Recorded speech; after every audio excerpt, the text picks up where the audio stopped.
Bienvenue sur Africa 24 dans cette nouvelle édition du QG News. Voici les titres de l'actualité. Réduire la pauvreté sera l'une des priorités du gouvernement ivoirien en 2022. C'est l'engagement pris par le président Alassane Ouattara la veille du Nouvel An 2022. Un objectif soutenu par un financement de plus de 3 000 milliards de francs CFA. La Guinée se prépare à tenir des assises nationales au premier trimestre 2022, une initiative qui émane du président de la transition, le colonel Mamadi Doumbouya, qui ambitionne la refondation de l'État guinéen. Et les États-Unis ont mis leurs menaces à exécution à l'endroit de 3 pays africains qui ne bénéficieront plus d'avantages commerciaux. L'Éthiopie, la Guinée et le Mali sont exclus de l'AGOA pour viol de principe. Mais tout d'abord, au Soudan, son retour au pouvoir aura été de courte durée. Le Premier ministre civil Abdallah Hamdok a annoncé sa démission ce dimanche 2 janvier après une nouvelle journée de manifestation qui a fait au moins 2 morts. Rappelons qu'après le coup d'État militaire du 25 octobre dernier, Abdallah Hamdok avait accepté de conclure un accord politique avec les militaires, malgré les protestations populaires pour réclamer le retour à un pouvoir civil. Il est à noter que l'ancien Premier ministre, qui avait repris ses fonctions en novembre dernier, avait du mal à convaincre des volontaires civils pour venir le rejoindre pour former un gouvernement. L'exécutif ivoirien définit ses priorités pour l'année 2022. Lors de son discours à la nation le 31 décembre, le président Alassane Ouattara s'est engagé à poursuivre les progrès sociaux réalisés en 2021, notamment grâce au déploiement du deuxième programme social du gouvernement de plus de 3 000 milliards de francs CFA. Les explications de Philomène Tine.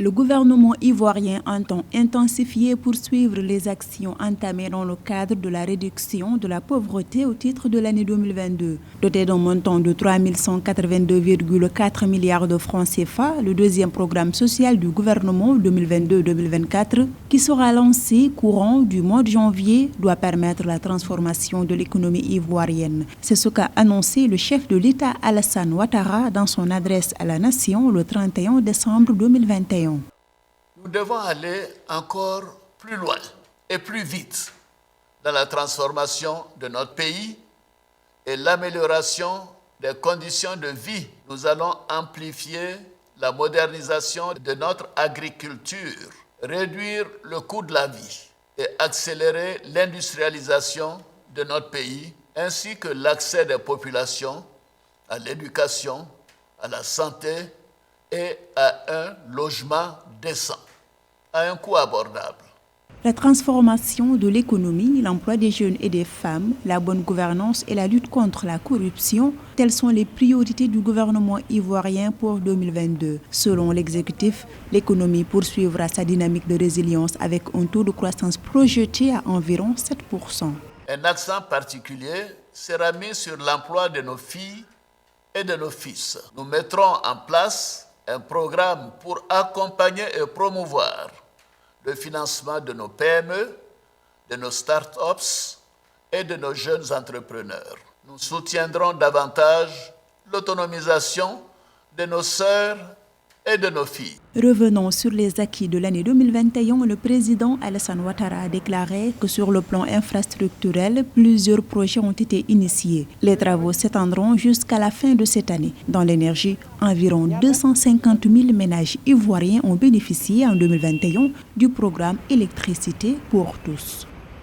Également dans l'actualité, en Somalie, un attentat terroriste a fait au moins 2 morts ce dimanche à Mogadiscio, à la périphérie de la capitale, aux abords de l'autoroute Mogadiscio-Afgoye. Cette explosion à la bombe artisanale a été perpétrée par des assaillants. Aucune revendication n'a été faite pour l'instant. Cette attaque visait un convoi de casques bleus de la mission de l'Union africaine en Somalie. Notons qu'il s'agit de la deuxième explosion en Somalie en moins de 24 heures. L'explosion précédente a fait au moins 3 blessés.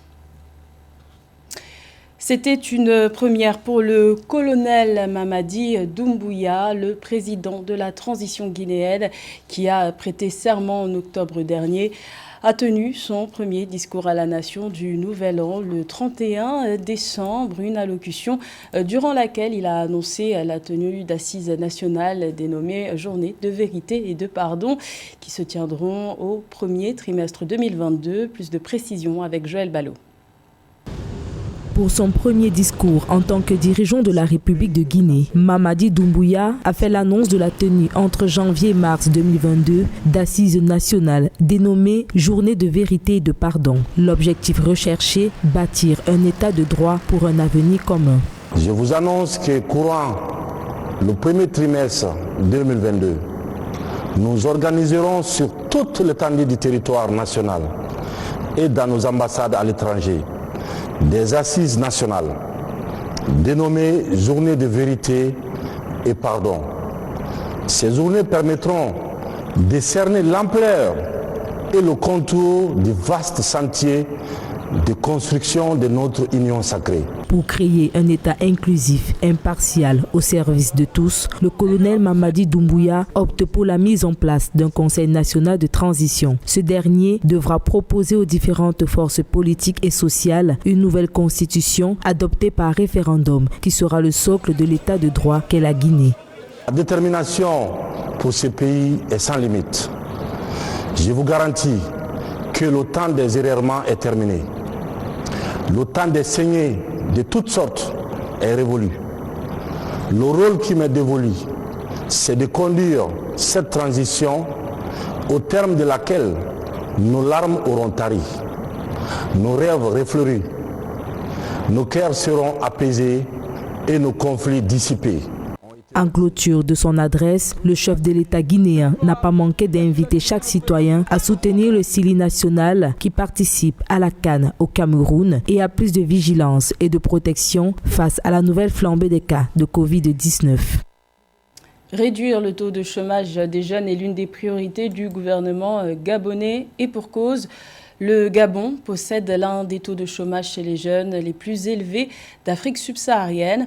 Dans son discours à la nation le 31 décembre, le président Ali Bongo Ondimba est revenu sur les actions économiques menées en 2021 pour inverser la tendance tout en présentant les perspectives pour 2022. Le point avec Joël Ballot. En 2021, pour relever le chômage jeune estimé à 36%, le Gabon s'est distingué dans la réalisation de plusieurs projets en appui au secteur routier, électrique, formation. Pour rester dans la même dynamique, le chef de l'État du Gabon, Ali Bongo Ondimba, dans son adresse à la nation ce 31 décembre 2021, a annoncé pour 2022 la création et la réhabilitation d'établissements de formation professionnelle, la création d'une centrale à gaz à Ouendo. Tous ces projets permettront au surplus de créer de nombreux emplois pour permettre à chacun de mieux circuler, se déplacer. De nombreux projets routiers, jusqu'alors à l'arrêt, ont été relancés. Certains sont même déjà achevés. C'est le cas de plusieurs dizaines de kilomètres de réseau routier dans Libreville et Ouendo, ou encore à Oyem. Avec la Covid-19, tous les voyants sont au rouge. Seulement 12% des Gabonais ont été vaccinés, loin des 50% attendus par le gouvernement. Aussi, le président du Gabon invite ses concitoyens à se faire vacciner, car pour l'instant, c'est la seule arme qui protège. À l'horizon 2023, il entrevoit la création des zones agricoles à forte productivité pour booster le secteur agricole, relancer le projet de la mine de fer de Belinga. Le Gabon est l'un des pays d'Afrique qui dispose de plus de doses de vaccins par tête d'habitant. C'est une prouesse dont nous pouvons être fiers et qui est à mettre sur le compte d'une stratégie réfléchie et planifiée. Cette arme, ce vaccin, il nous faut désormais l'utiliser régulièrement, l'utiliser le plus possible.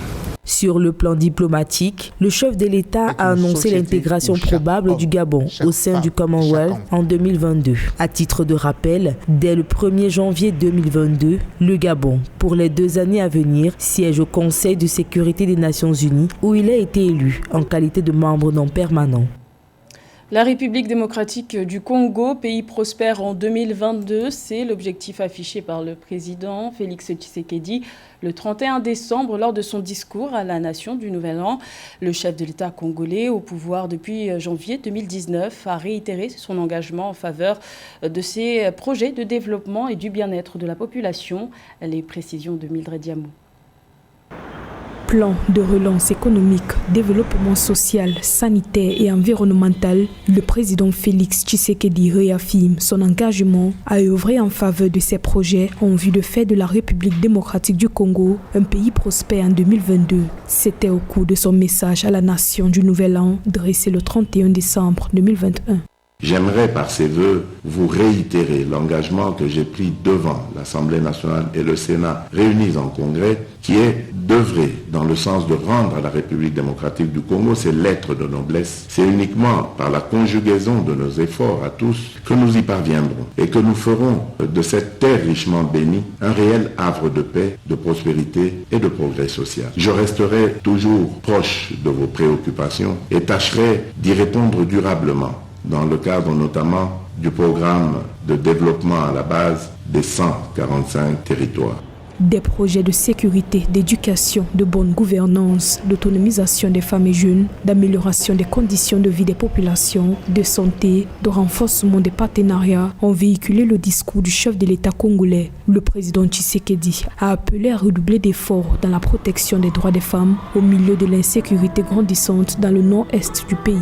Cette nouvelle année devra, plus que jamais, être marquée par la poursuite des réformes menées dans le sens de l'amélioration du bien-être des Congolaises et des Congolais. Il s'agit notamment d'augmenter le taux d'instruction et d'alphabétisation de nos enfants, de promouvoir l'autonomisation de nos femmes sur le plan économique, d'optimiser la desserte en eau et électricité dans nos villes et villages, de régénérer et de raffermir notre système de santé, mais également de préserver notre écosystème unique. Soulignant la coopération militaire en cours avec l'Ouganda contre les rebelles des forces démocratiques alliées en République démocratique du Congo, le président Tshisekedi a félicité le rôle joué par son pays dans la lutte contre le terrorisme en Afrique, ainsi que des progrès réalisés contre le changement climatique. C'est un coup dur qui coûtera cher aux économies de l'Éthiopie, du Mali et de la Guinée. Depuis le 1er janvier 2022, ces trois pays sont officiellement exclus de l'AGOA, un programme américain qui accorde depuis 2000 des avantages commerciaux à certains pays africains. Les États-Unis justifient cette décision par des viols de principe. Les explications de Mildred Diamou. Le Mali, la Guinée et l'Éthiopie ne font plus partie de l'African Growth and Opportunity Act AGOA. C'est le verdict rendu par le gouvernement américain le 1er janvier 2022. Les États-Unis d'Amérique accusent ces trois pays de violation des principes de l'accord commercial. Le Mali, la Guinée et l'Éthiopie ne bénéficieront plus désormais du programme américain de commerce hors taxe en Afrique. Les États-Unis ont retiré l'Éthiopie, le Mali et la Guinée du programme de préférence commerciale de l'AGOA en raison d'actions prises par chacun de leurs gouvernements en violation des statuts de l'accord commercial.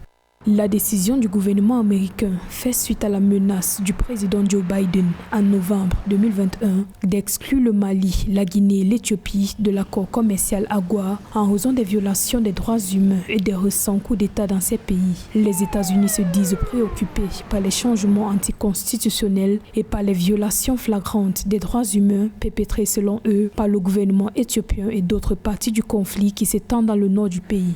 Ce qui apparaît évident aux yeux des observateurs économiques est que les déterminants des économies maliennes et guinéennes restent fortement dominés par la prédominance des activités minières. Et aujourd'hui, lorsqu'on fait une évaluation mi-parcours, on se rend compte que dans le secteur minier, aussi bien au Mali comme en Guinée, vous avez une forte présence canadienne, sud-africaine et australienne, et moins d'Américains en tant que tel. Donc l'impact de l'AGOA est peu significatif en dehors du secteur de l'artisanat au Mali, contrairement à l'Éthiopie, dont la croissance économique au cours des 4 dernières décennies ont été fortement contrariées par les exportations essentiellement en direction des États-Unis. Rappelons que l'AGOA est un accord commercial mis en place en 2000 par le gouvernement américain pour faciliter et réguler les échanges commerciaux avec les pays d'Afrique. Dans le cadre de cet accord, des milliers de produits africains peuvent bénéficier de réductions de taxes à l'importation. C'était le journal de la rédaction. Merci de l'avoir suivi. L'information continue sur Africa 24.